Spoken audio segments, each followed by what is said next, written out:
Hi, my name is Trevor Beal, and today I'm going to be talking about private placement offerings, private placement memorandums, term sheets, due diligence, and a lot of other things that go along with private investments.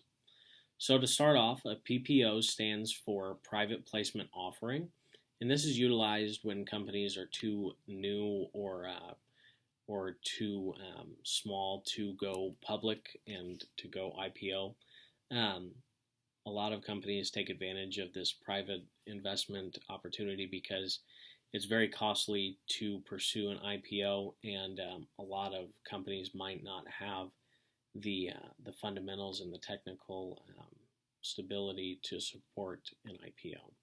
So we know that in investing, there's two main ways that businesses can generate capital, and those would be to raise funds through debt financing and through equity financing. Most of the time, a private placement offering is centered around equity capital raising, and this is where companies give away part of their shares or a percentage of the company to generate new funds to operate and grow. So, in a PPO, a company will basically offer X amount of the company for a specific dollar amount, and this will be outlined further on in the presentation where you can find that information. But it's good to know that a PPO is utilized by different kinds of companies than an IPO would be utilized by. There's some regulations regarding the PPO and what kind of investors can actually take advantage of it and become involved with it. PPO is required by the SEC to only be pitched to accredited investors. And an accredited investor is someone that has a net worth over $1 million without the value of their primary residence being included, or someone that has generated over $200,000 in income over the last 2 years.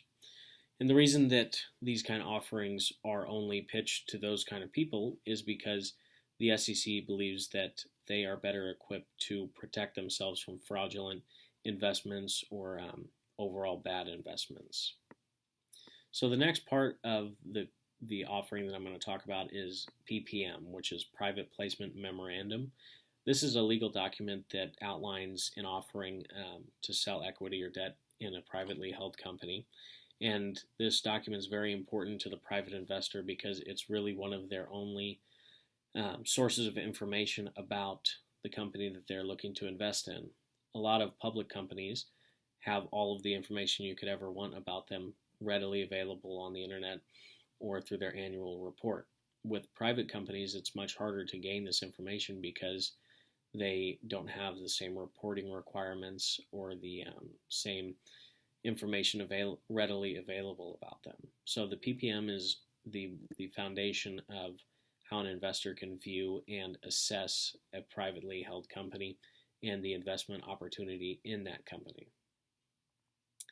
The main things about PPM regulation is that it must be completely truthful, and if it's found that company insiders skew or do not report certain information about the company that's pertinent, they can bear very dire consequences. So another very foundational part of a private offering is the term sheet. This is what delineates which responsibilities are with which party and what size of investment can be expected, what size or portion of equity an investor will expect to gain, and what kind of return that the company believes they can generate. So this is really important because it outlines the main responsibilities and a lot of information that is really important to private investors. And the last part of the presentation today is the factor of due diligence. So the definition of due diligence in the Cambridge Dictionary is that action that is considered reasonable for people to be expected to take in order to keep themselves or others and their property safe. So I think this is a good definition because it kind of outlines what is expected of people, and oftentimes it's hard to do a whole lot of research about these private companies because they don't have the same reporting requirements like we talked about earlier. So it just goes into further detail about how important the PPM and the term sheet is to a private investor, because without that, they're not going to have a whole lot of resources to verify or to understand the opportunity fully and the potential upside and downside of a private investment. Thank you.